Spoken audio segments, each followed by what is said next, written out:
Assalamualaikum warahmatullahi wabarakatuh dan selamat sejahtera. Hari ini kita bertemu lagi dalam kelas sains tahun 6 dan kita akan sambung semula tajuk kita pada sebelum ini iaitu mikroorganisma.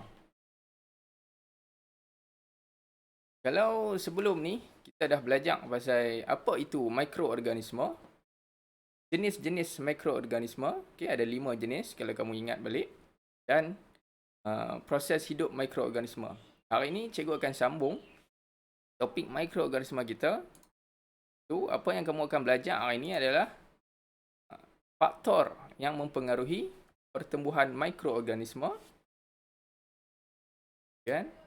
Kesan buruk mikroorganisma, kegunaan mikroorganisma, dan juga kamu dapat mengitlak terdapatnya mikroorganisma ada yang berfaedah dan ada yang berbahaya. Baik, minggu lepas saya ada bagi tugasan kepada kamu iaitu eksperimen ataupun penyiasatan mengenai roti. Apa yang kita buat adalah kamu sediakan roti, semburkan air dan biarkan selama 5 hari. Dan di sini saya nak menyampaikan penghargaan kepada murid-murid yang buat yang melakukan eksperimen ni dan menghantar keputusan eksperimen kepada saya, gambar-gambar kamu. Dan dalam masa yang sama saya juga tidak memaksa sebab kita faham ada murid yang mempunyai kekangan untuk buat eksperimen ataupun menyediakan bahan, tak ada masalah sebenarnya. Dan tetapi dalam masa yang sama saya juga menghargai sesiapa yang buat. Baguslah yang buat, dan yang tak buat pun jangan risau sebab kawan-kawan kita buat, jadi kita dapat berkongsi result daripada kawan-kawan kita. Dan saya sendiri juga ada, sekali lagi kita tengok apa yang kita dapat daripada eksperimen roti itu tadi. Okey. Yang ni adalah keputusan. Keputusan ataupun gambar yang kita dapat selepas 5 hari, selepas seminggu roti tadi dibiarkan. Yang ni daripada Faris Reza. Kalau kita tengok roti dia dah jadi apa? Tengok mula elok sebelum dan selepas. Kita dapat tompok-tompok. Okay, bukan tompok-tompok tai unta. Tapi ni tompok-tompok pertumbuhan. Pertumbuhan apa ni? Kita terangkan. Kita tengok dulu. Okay, daripada Adam Shazri. Okay, ini keputusan daripada Adam Shazri. Irfan Daniel pun ada. Nampak tumpuk-tumpuk sikit. Tapi kalau kita tengok Faris Reza ada banyak sikit. Irfan kurang sikit. Adam Shazri pun banyak tumpuk-tumpuk dia tu. Daripada Rifki Mikail sebelum dan selepas. Dan kalau kamu perhatikan dekat Rifki Mikail punya roti, dia ada macam bulu-bulu. Kalau dekat Adam Shazri dengan Faris Reza punya roti, tak nampak. Nampak tumpuk-tumpuk tu saja kan. Okay, seterusnya. Okay, daripada Syadira. Okay. Iskandar Shah. Aidil Razli. Ardilia dan Husna. Okay, kalau kamu perhatikan perbandingan roti daripada rakan-rakan kamu yang pada muka surat ni dengan berbanding yang sebelum ni tadi. Okay. Kalau kita tengok yang sebelum ni, banyak tumpuk kan. Okay, sekarang kawan kamu ni ada 4 orang. Berbeza dengan Syadira, tumpuknya kurang. Yang ni kita dapat perhatikan. Ini adalah salah satu kemahiran proses sains yang kita boleh pakai, kita boleh guna adalah memerhati. Perhatikan agak kurang. Okay, yang ni ada faktor dan nanti saya jelaskan. Tapi walau bagaimanapun, kalau kamu tengok, nampak tak tu. Ada juga dia punya tumpuk. Sama-sama nampak sikit-sikit. Ada. Kan tak ada langsung? Ada. Okay. Sekarang kita tengok saya punya keputusan. Saya punya roti pula. Yang ni adalah dapatan penyiasatan saya. Tumpuknya agak banyak lah. Kalau kamu tengok. Dan pelbagai. Tengok yang pertama. Tu dia. Okay. Pada yang kita tengok, satu roti ni saya close up, saya zoom. Okay, yang ni disebabkan kekangan kita tidak berada di makmal sains ataupun bilik sains, kita tak ada mikroskop. Macam saya ajak sebelum ni, macam saya cakap sebelum ni, untuk kita lihat mikroorganisma kena menggunakan mikroskop. Baru kita dapat dengan jelas. Yang boleh nampak dalam mata kasar adalah kulat. Pun kita hanya nampak bukan betul-betul bentuk dia lagi secara mata kasar. Bila tengok dengan mikroskop baru kita nampak bentuk dia. Yang ni saya guna kamera handphone saya sahaja dan mode mode macro. Kalau kamu ada, ibu bapa kamu ada handphone dan ada mode macro, kamu boleh cuba. Okey. Gunakan mode macro dan dekatkan kamera dengan objek yang kita nak tangkap gambar tu. Macam ni contoh dia roti lah, kita tangkap gambar kulat. Nampak tak? Dia nampak biji-biji dia satu-satu. Yang ni baru pakai guna kamera handphone. Kalau kita guna mikroskop, lagi clear, lagi terang nampak bentuk dia. Dan kita juga dapat boleh kenal pasti kulat jenis apa ataupun mikroorganisma jenis apa. Okay. Sebelum ni saya ajak kulat masuk dalam jenis mikroorganisma apa? Fungi. Okay. Jadi kalau kita tengok dengan mikroskop, kita boleh kenal fungi ni jenis apa? Apa nama dia? Okay, yang seterusnya. Macam mana? Tu. Nampak tak?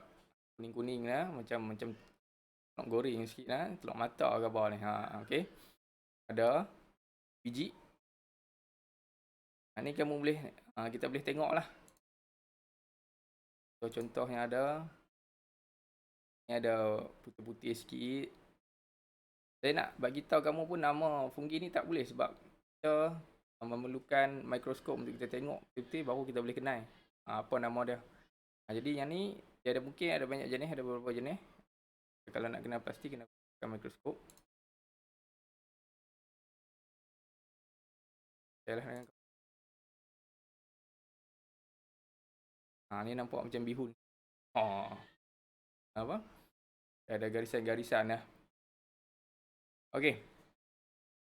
Jadi apa yang kita dapat?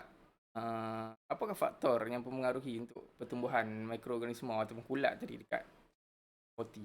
Kalau kita tengok apa yang kita letak ayak betul tak? Dan setelah beberapa hari terdapatnya pertumbuhan mikroorganisma. Jadi kalau kita tengok sebelum ni kita tak letak ayak pun roti tu duk elok saja. Bila kita letak ayak dia jadi. Betul tak? Jadi faktor yang pertama adalah air. Jadi ada beberapa faktor lain dan kamu juga heran. Kalau tak letak ayak pun tumbuh kat je roti.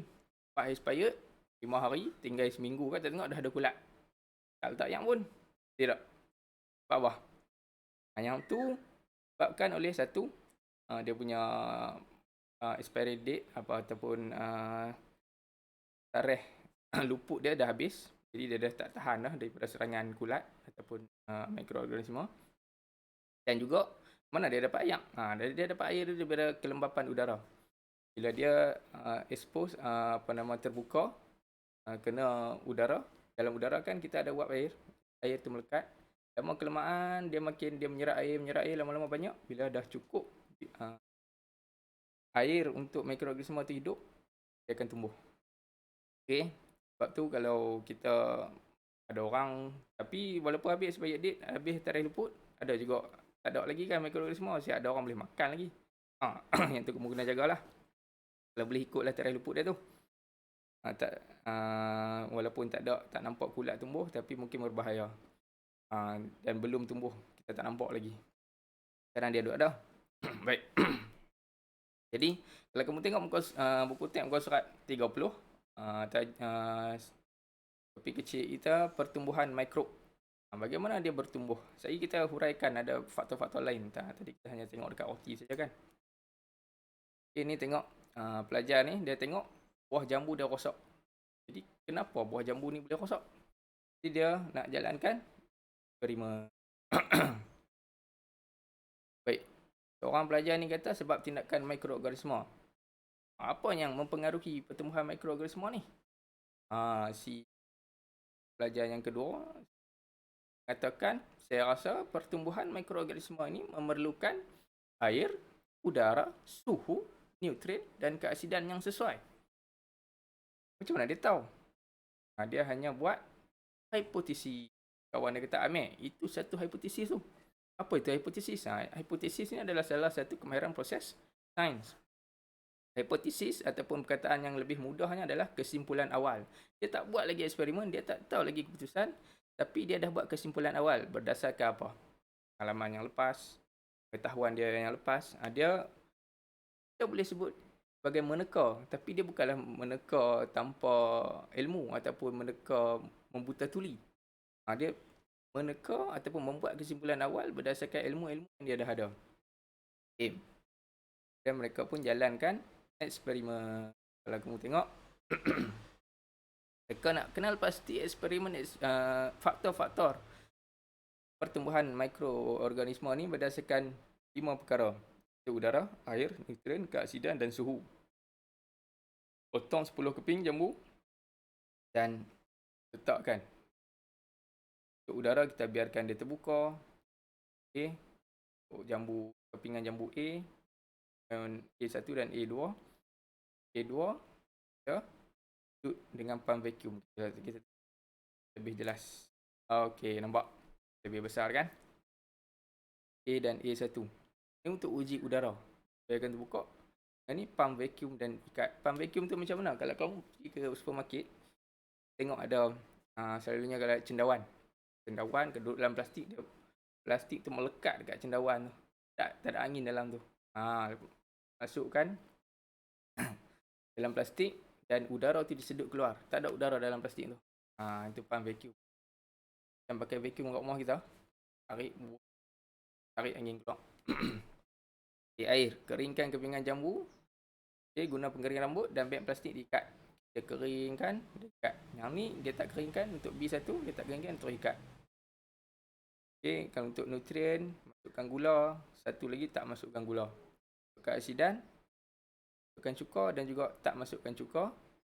Suhu, diletakkan dalam peti sejuk dan di luar peti sejuk. Jadi kita tengok apa keputusan yang dapat. Untuk udara, dibiarkan terbuka, terdapatnya mikroorganisma tumbuh. Yang kita pump vacuum tadi, dia ada mikroorganisma. Jadi maksud apa? Mikroorganisma memerlukan udara untuk tumbuh. Kan? Benda hidup, jadi dia memerlukan udara. Sama macam manusia. Bila dikeringkan air, tiada mikroorganisma. Beg plastik diikat, mikroorganisma tumbuh. Yang ni ada air. Just ada air, tak buat apa, terus ikat masuk dalam beg plastik. Ada ada kulat. Bertumbuhnya fungi. Dia dikeringkan tak tumbuh. Nampak tak tadi berkait dengan eksperimen roti kita tadi. Roti yang tak ada ayak, dia tak tumbuh ataupun lambat nak tumbuh. Untuk nutrien, masukkan gula, mikroorganisma tumbuh. Yang larutan yang tak ada gula, mikroorganisma tidak tumbuh. Sebab apa? Sebab gula tu adalah salah satu nutrien yang digunakan untuk mikroorganisma atau apa-apa hidupan makan dan hidup. Makan dan boleh tumbuh. Keaksidan. Satu dimasukkan cuka, tiada mikroorganisma. Tak dimasukkan cuka, hanya diikat saja dalam beg plastik, mikroorganisma tumbuh. Jadi bila ada cuka, mikroorganisma tak dapat hidup. Cuka tu apa? Cuka tu berasid tinggi. Jadi keaksidan yang tinggi, mikroorganisma tak dapat tumbuh. Dan suhu. Okey. Kalau ni kamu mungkin pernah buat ataupun di rumah kamu, roti yang dah expired ataupun 2-3 hari lagi nak tarikh luput, kamu ikat, masukkan dalam peti sejuk. Ada yang mengatakan boleh tolong, boleh memanjangkan tempoh supaya kita boleh makan pun tak busuk. Disebabkan kita simpan dalam peti. Sama juga dengan benda-benda lain. Ikan, ayam, kita masukkan dalam peti sejuk. Sebab apa? Sebab suhu. Kita tengok buah jambu yang tak letak dalam peti sejuk, mikroorganisma tumbuh. Sebab apa? Keadaan yang sejuk beku tu, hidupan tak boleh hidup. Mikroorganisma tak boleh hidup. Kalau kamu pun, kalau kita pun manusia, masuk dalam peti air beku tu, boleh mati. Jadi jangan duduk dalam peti air. Okay.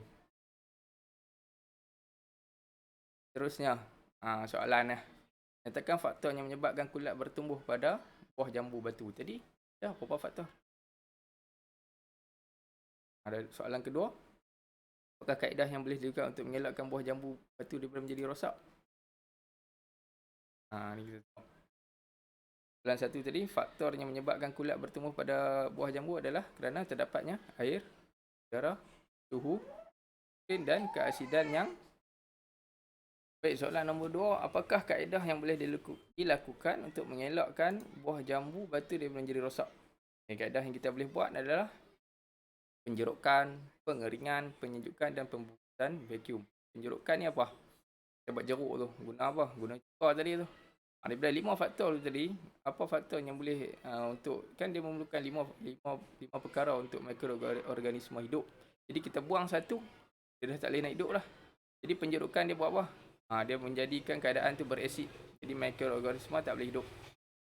Pengeringan dia buat apa? Kita buang ayak, kering.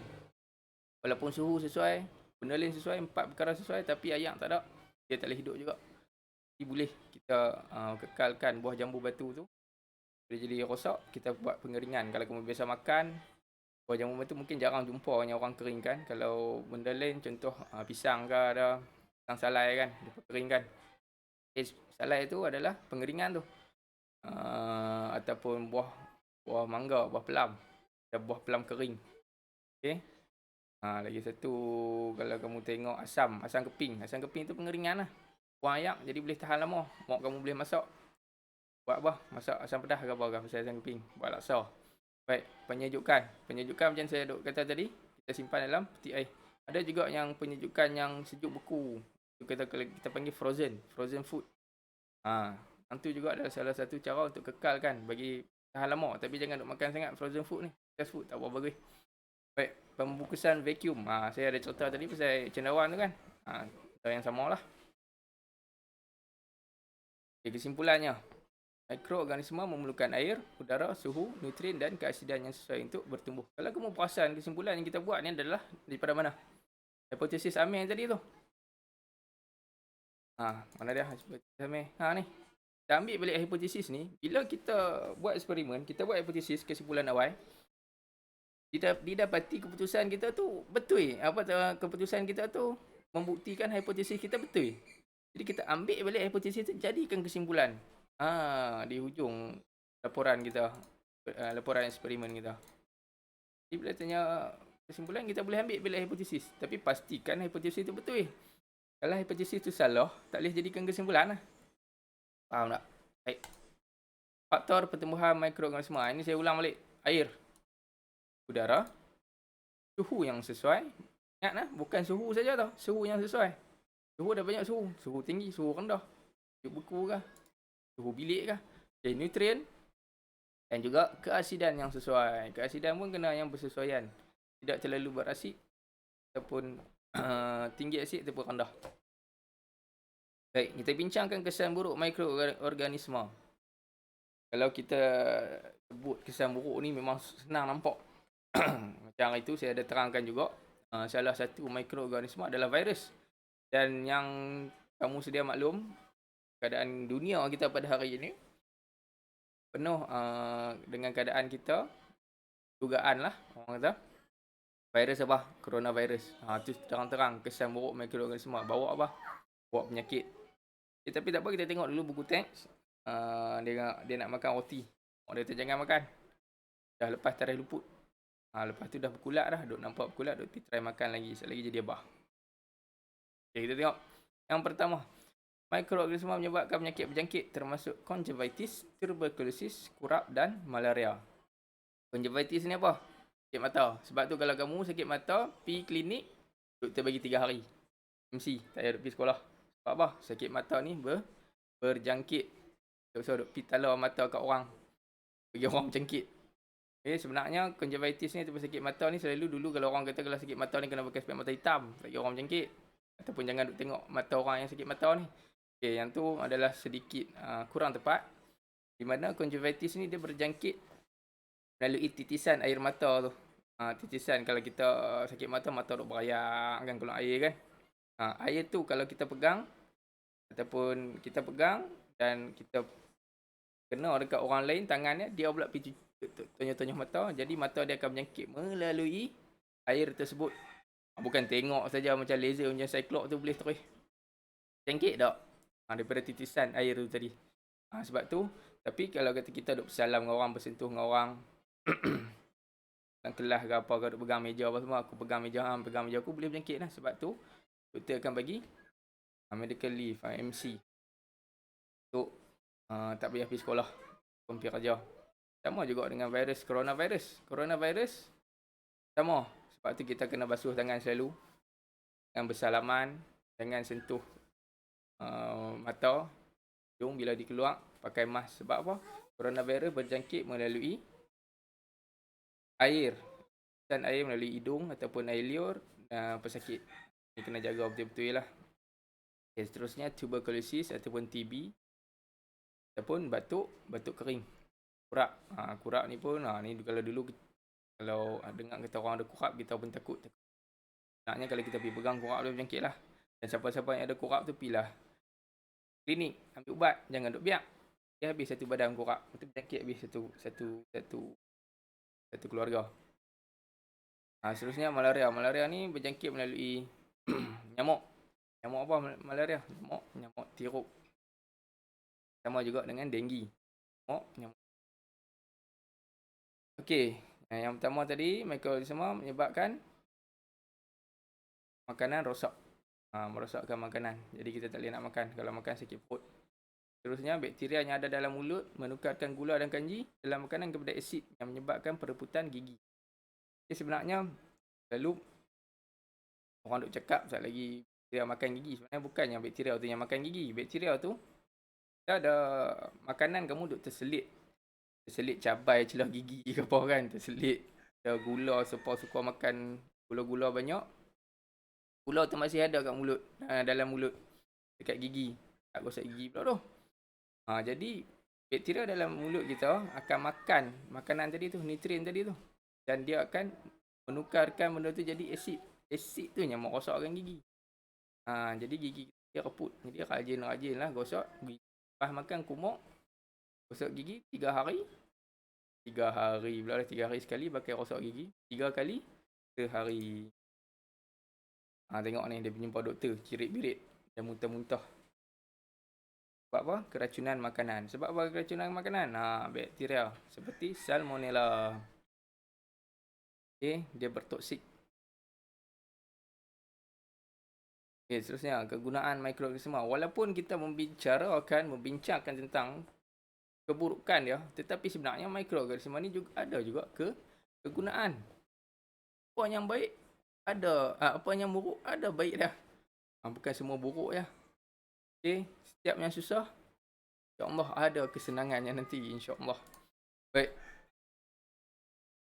Okay, macam mana mikroorganisma ni bagi kegunaan kepada hidupan lain?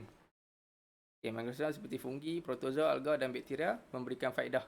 Apa faedah dah? Yang pertama, pembuatan makanan. Hari tu, masa video kita yang sebelum ni, awal hari tu saya ada tunjukkan macam mana nak buat roti, betul tak? Dan macam mana roti tu boleh timbul naik. Yang tu kita guna apa? Yeast. Nampak tu? Yeast digunakan dalam pembuatan roti, tapai dan tempe. Siapa suka makan tempe kat sini? Bakteria pula digunakan untuk pembuatan keju dan yogurt. Keju dengan yogurt kamu duk makan tu ada bakteria dalam tu. Macam mana dia buat?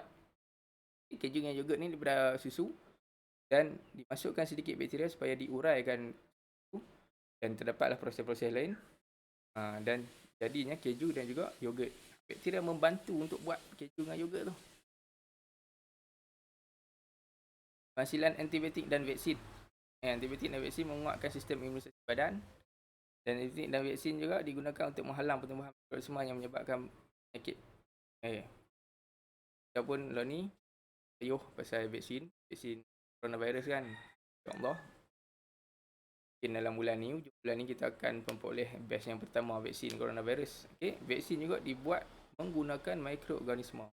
Ini terdapat proses yang panjang, kaji yang panjang untuk menghasilkan vaksin. Jadi ketelitian, pilihan mikroorganisma yang bersesuaian dan perkara-perkara yang penting tu, yang perlu tu buatlah. Kita jangan risau, insyaAllah. Vaksin antibiotik ni kita selalu duk, kalau kita sakit, kita perlu. InsyaAllah selamat. Penguraian bahan organik. Penguraian bahan organik ni, mikroorganisma ni dia mereputkan tinja. Tinja tu apa? Tahi. Tinja ayam, tinja lembu ataupun tinja kambing. Buat apa ni? Ni buat baja. Juga dalam masa yang sama, dia juga mereputkan tinja tinjau manusia kat mana ni? Kita kumbahan septik. Kamu pas dekat tandas, pergi ke loji. Kita gunakan mikroorganisma tertentu untuk menguraikan bahan buangan kamu tu supaya kita dapat rawat balik. Rawat air tu dan lepaskan ke sungai. Jangan lepas macam tu je, kena rawat dulu baru boleh lepaskan ke sungai. Tidak habis tercemar. Okay, selain kesan buruk, ada mikroorganisma yang boleh beri faedah. Macam saya kata tadi, okay, dia punya kesimpulan lah. Okay. Info tambahan. Lactobacillus ialah bakteria baik yang digunakan untuk menghasilkan yogurt. Lactobacillus juga hidup di dalam usus manusia untuk memecahkan karbohidrat agar makanan mudah dicernakan dan mengelakkan ciri birik. Okay, kalau kamu biasa dengar, macam biasa dengar lactobacillus ni, tapi kat mana? Kat iklan yogurt. Ada seorang tu pakai lab coat apa? Mana? Yogurt kamu mengandungi lactobacillus kan? Dia claim lah, dia mengatakan bahawa yogurt dia ada bakteria baik ni. Ada nama, ada Shirota apa kan. Okay. Dia punya profesor tu, dia kata dia ada. Okay. Tapi pastikan betul-betul lah dalam kandungan yogurt dia tu ada. Barulah kita beli. Jangan percaya sangat kat iklan ni, kadang bohong juga kan. Jadi kita pastikan betul-betul, kalau ada baguslah. Dan juga memang yogurt ni terbukti juga secara klinikal bahawa memudahkan penghadaman makanan.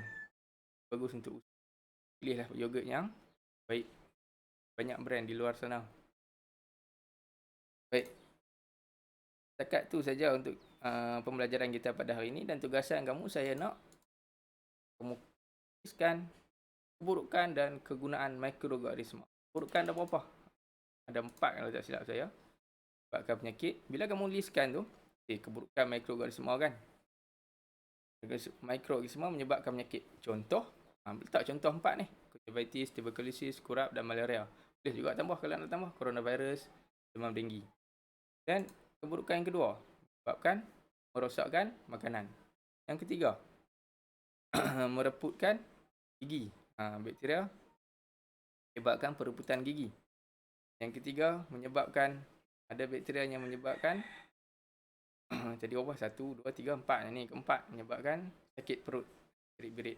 Contoh, salmonella. Dan kegunaan dia pula, mikroorganisma. Itu selepas kamu buat keburukan, ada 4 keburukan, itu baru kamu buat kegunaan mikroorganisma juga. Jadi buatlah kegunaan yang pertama, pembuatan makanan. Berikan contoh. Buat apa? Buat keju dengan yogurt, tempe, tapai, roti. Apa yang buat apa? Yeast buat tempe, tapai dengan roti. Dia buat keju dan yogurt. Dan kegunaan yang kedua, penghasilan antibiotik dan vaksin. Ini bagilah contoh. Antibiotik dengan vaksin. Buat ubat lah. Yang ketiga, penguraian bahan organik. Contoh dah, buat baja dan juga merawat sisa kumbahan. Saja kita untuk hari ini. Jangan lupa tulis tarikh dan juga hari. Hari ni hari apa? Isnin. Berapa bulan hari ni? 8 bulan 2. Buat dalam buku sains. Siapa yang tak ada lagi, tak beli ke, tak ada masalah. Buat dalam kertas. Mana yang dah beli buku, pastikan buku sains kamu tu buku panjang. Satu muka surat ada garis, satu muka surat kosong. Tulis pada kedua-dua muka surat. Kalau perlu lukis, kalau cikgu suruh lukis, kamu lukis. Tapi jangan pula tak buat dalam kertas muka surat yang kosong tu, membazir. Buat dalam muka surat yang kosong tu. Okay, setakat itu saja hari ini. InsyaAllah berjumpa lagi kita pada video yang akan datang. Saya harap kamu dapat belajar dengan baik di rumah. Nak cakap mak ayah kamu. Baik saja. Assalamualaikum warahmatullahi wabarakatuh dan selamat sejahtera.